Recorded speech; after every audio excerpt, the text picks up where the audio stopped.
Alright, well, I'm outside. I'm going to laminate this steel down to the tabletop. It's a windy day, so this should be entertaining.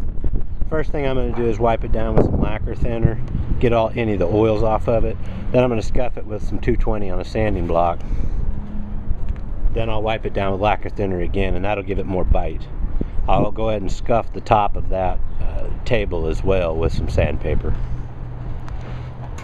Then I'll use one of these rollers here, which is made for spreading out contact cement. It works really great. I'll coat both surfaces, let them tack up. I'll put in spacer blocks, set this down, and then pull them out and use a J-roller and roll it down. Now I've cut my piece, it's obviously a lot wider. I'm just letting it hang over every edge. Then after this is set up, I'll come back with my snips and I'll cut it back to this. Well, alright, it's on there. That was fun. Let me tell you, we're getting about 20, 25, 30 mile an hour gusts. I managed to do it. So now I need to trim around the edges. Alright, well, it's been trimmed and cleaned up. I just trimmed it up to the edge and then came in with a file and lightly filed it. Put a tiny little bevel on that so there's nothing sharp to catch any of your fingers. It's going to be lined with 3/4 inch sides, and they're going to stick up 3/8 of an inch to act like guides, so if your board gets off, it'll correct itself and still run through. This is going to limit the width by 10 5/8 of the width of board I can use, as opposed to 12, and it's also going to limit the height by 3/4 of an inch, let's say. Now I don't imagine doing anything that wide, but you could use thinner sides here, maybe 3/8 or a 1/2 inch, and gain some of that space back, but I don't think it's going to be a problem for me. I don't know if you can see in this, there's lines every once in a while. That's the machine that they wound this steel up on, evidently puts little crimps in it. They're barely detectable, but they are there. But I don't think it'll be a problem. That should be a real slick surface to pull the wood through, and it should release a little bit of horsepower from the machine, so it doesn't have to work as hard pulling the wood through if this surface was like a piece of wood, for example. So I'm at the stage right now where I need to work up the sides and put them on. I have some areas that I'm going to have to cut out, and then I think it's pretty much going to be finished. Well, alright, I've got my sides setting up here. Just kind of want to describe the layout. I'm trying to show everything without moving the camera around quite so much, because I've got tons of clips going on this, but starting from that end way down there, it comes up 5/8 of an inch in and 3/8. There's one right there. This one on this particular line I've scribed down through here is 5/8 of an inch in. What I did to determine this space is I just lined up the edge, set my square to what would be 3/8 inch of this line here, and then just hold my square up there, rest my pencil in, and just run the length and scribe that. That's a lot easier than trying to measure up one end, the other, and then connect all the dots. Use these tools to your advantage. This is where we had that L in there. This line right here is just simply the midsection of that, scribed up. This line is 5/8 of an inch up to compensate for that 1/4 inch we left there. So that'll put it halfway in the middle of the board. Simply coming in and marking the edge of this, moving back 5/8, there you go. And then the intersection right here, there you go. Intersection of these, one there. Come up the same way on the other side, put one in the center, and then they're 5 inches apart, running all the way out, and then this way. So I'll show you how to quickly kind of transfer things from one to another, because this is going to have a mirror image on the other side. Alright, well, this is kind of a way to transfer things from one to the other without double measuring and stuff like that. My square has already been set to depth from when I first scribed this line down here. So it's very simple. Just come in and rest your pencil right here and make your mark.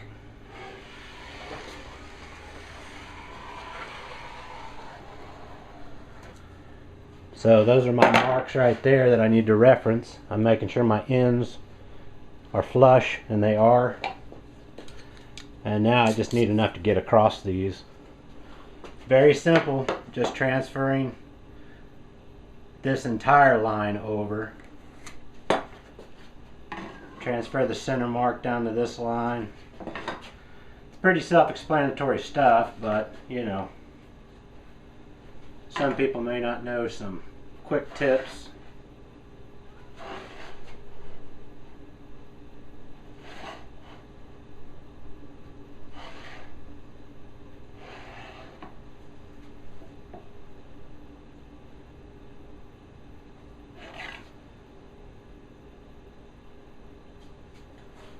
Got one more out here. And this one's going to be 3/8 up, so I'll just grab another rule.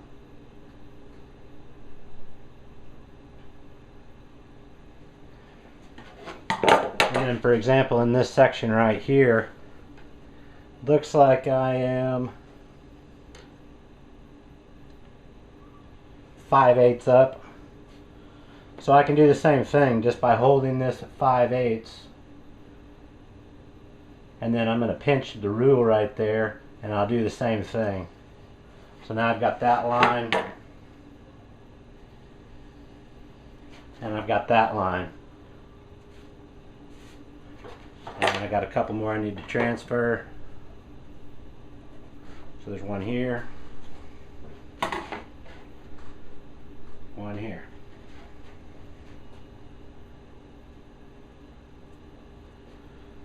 And that's that. I've got a couple more to do down here where it's out of the camera view, but hopefully that'll give you guys some ideas on transferring things quickly, or even just measuring and stuff like that. These things are great to use. If you're going to use a rule like this, I highly recommend getting one that actually starts at 0 instead of that little gap at the end. You can butt this into things and get accurate measurements. This is a Starrett. It's got 1/8, 16ths, 32nds, and 64ths. Just a 6-inch rule. These things are very valuable. Indispensable to have. Well, alright, since I have everything marked out, now it's time to drill, countersink, glue and screw each side of this on. Then I'll have some little bit of routing to do and some round over work, and then this will be complete. Alright, well here's a quick shot with both sides installed. Just 2 things left to do that I can think of. 3. I need to take out the space where the planer sits. I'll be routing that out and I'll explain in more detail what I'm doing there. I need to drop this down a little bit and make some room for some equipment that's up in the planer, as well as just soften any edge I can get to and round it off with an 1/8 inch round over bit. Well, alright, just a few more things to do. I've got a couple new lines scribed on here that are on both sides. This first one right here, from the middle of the board here, or 36 inches, it comes out to 9.5 to these 2 points, and it comes back 45 down and meets this line. This line right here is 3/16 of an inch above the surface, so I just measured that around and marked that off. This will be taken out first, and I've made a pattern for that.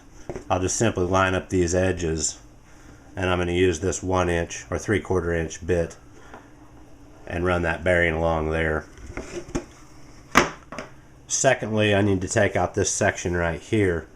This is just the inside dimension of our 2 uprights. It goes up and it hits the bottom of this. So those are just reference marks. I'll take the majority of this out with a jigsaw, leaving more in the corners because the bit I'm going to use to pattern that out and cut that flush it's got a radius. It's going to have a radius in these corners. So I'll knock this one out first, leaving the support area here, and then I'll carefully take this section out, and then I'll round everything over that I can get to with an 1/8 inch round over, and then it will be complete. Well, alright, everything's been cut out, cut back to the template, softened all the edges. Hopefully now you can see where I was going with that. This reduction right here is just mimicking the original guides that were in here. That's why I picked that 3/16 of an inch from this area. I need to investigate the dust collection and see what I might need to do there, and then this should be wrapped up. Well, it looks like I'm going to get lucky on the dust collection. I was thinking I was going to need to build a support for this hose to keep this out of the way since it was coming out the back, but as it stands, by the way things just happen to lay out, there's no problem with the hose resting right there, and I've got a clear shot.